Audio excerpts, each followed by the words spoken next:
production of all 4 of Gulliver's travels. And Andrew joins us this morning on the show to talk about his role and lots of other things too. Andrew, great to see you. Hi, Bert.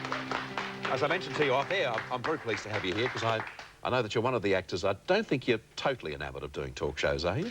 Oh, I'm not a publicity hunter, but I don't mind talk shows. But you're an actor-friendly person. Good on you. Okay, fair enough. Understood. But of course, also, I suppose it depends too on the project that you're working on. And this particular one, I know, is very close to you, and it's a very exciting concept, isn't it? Yeah, I don't think it's actually ever been done before, not attempted. To put the 4 stories of Gulliver's travels on stage. We've seen some strange cartoons and we've seen some classic comics that I grew up on, and everybody seems to associate the little people, the Lilliputians, with Gulliver, and then you forget, or I indeed wasn't even aware that there were 3 other strange and mystical lands that he goes and visits. And boy, are they weird. What other lands? Well, in the first one, of course, he's a giant, yes, in a tiny landscape, and then the second one, he ends up in his Brobdingnag. It's hard enough just to learn the titles of the places. Right. And that's when he becomes a tiny person in the land of the giants, and is used as this kind of little frivolous toy to them all. And I get dressed up in sailor suits and velvet, and little Lord Fauntleroys and anything to humiliate me. The third land is a strange floating island somewhere above the coast of Japan is the location, and it's a kind of a flying saucer magical kingdom which is ruled by scientists and mathematicians and mad people who believe theory and no heart, and that's full of smoke and dry ice and neon tubes on our design. And then the land of the horses, which is the Houyhnhnms. What's it? The Houyhnhnms. The Houyhnhnms. As you say, a lot of hard words, and generally a lot of words in the show itself. Yes, Mr. Swift was not shy with the pen. And, of course, this was one of the difficult things of adapting it for the stage, I think, for Andrew Bovell, who did the extremely effective and moving at times adaptation, because it's all done as a diary. The book is like, and then I did this and then I did that. Well, that doesn't go over too well for 3 hours. You know, people at the Playhouse, and then I did that. It's like going to a slideshow. So he's had to dramatise and write dialogue for, well, when you count the puppet characters, it's over 70 characters, I think, that are in the play. They don't all speak, of course, but there's a lot of strange people running around that. Well, how do you get around the area with the little people, with the puppets? How many on stage? It's more a case of them really getting around me. They tend to... there's a scene where I'm asleep in my tower. He's a prisoner for a while. Gulliver gets imprisoned by these little people, who, by the way, aren't little rosy-cheeked, sweet things. They appear that way, and in fact, that's his near-fatal mistake. They're devious, political, scheming, lethal little beings that actually want to kill him by the end. And this is what's so good about it. There's all these wonderful undercurrents and lessons and political satires in the play. But the puppets are manipulated. They're not marionettes. They have rods on them, which are like, I call them these, what are these walking satay sticks doing, crawling all over me? And they can be quite forceful little things, and often it takes more than one person to manipulate them. They can have, in fact, the puppet that is my puppet. He becomes Gulliver in the second play.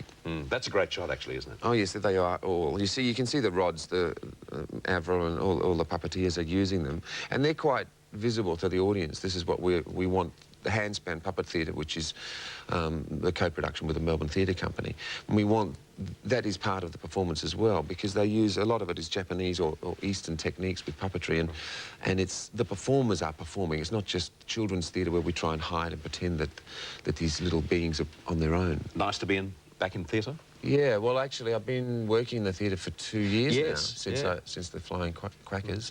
And it's always been a great love of mine, and it's certainly been a part of my career too. I've tried to, and fortunately been able to marry both sides, television and... That's right. Well, I think you're a very interesting character in that respect, because a lot of actors, God love them, I mean, they make the big thing about theatre and so forth. They won't be doing television now for a couple of years. I'll just get into theatre. The reason they're not doing television is they haven't been asked. So but in your case, you really are very selective, aren't you? I have been. I've always sort of gone on my instincts, one, and two, I've just felt that it's important not to try and, especially early in my career, and maybe that set a pattern for me, but I loved working in TV, and of course, as we were talking before about working with people like Johnny Hewitt and these sort of icons of my youth that I grew up with on radio and then saw them on television, and suddenly I was working with them. This was fantastic, and it was a whole new area for me.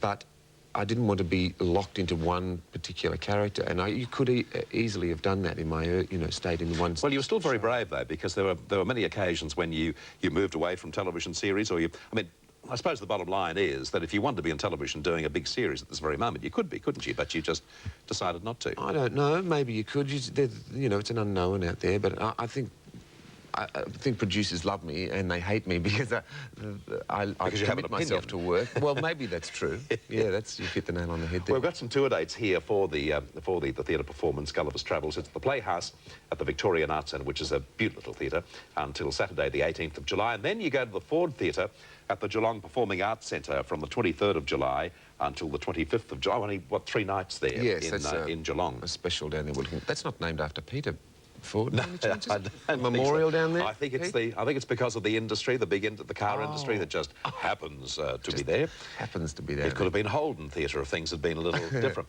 I must mention to you, I haven't seen the show as yet. I'm going to write that situation very soon, but everyone who has seen it said it's very different theatre. Totally different. Yeah. And not boring. Anything but boring. No, it's not. And there's extremely, when we say puppets too, like there are flying horses and giant eagles and things. These puppets don't just mean little funny animated people. They're a whole range of different effects. Black theatre, which is when objects suddenly appear, seem to be floating in space and stuff like that. So it's exciting for us to work in, and for the audience to see images like that when they're not. They really go there with no preconceived ideas, or if they do have a preconceived idea, it's knocked out of them pretty quickly. Great to have you on the program this morning, and it's wonderful that you've identified me as an actor-friendly compere. Don sends his best. He loves your face. I remember a number of occasions. That's right.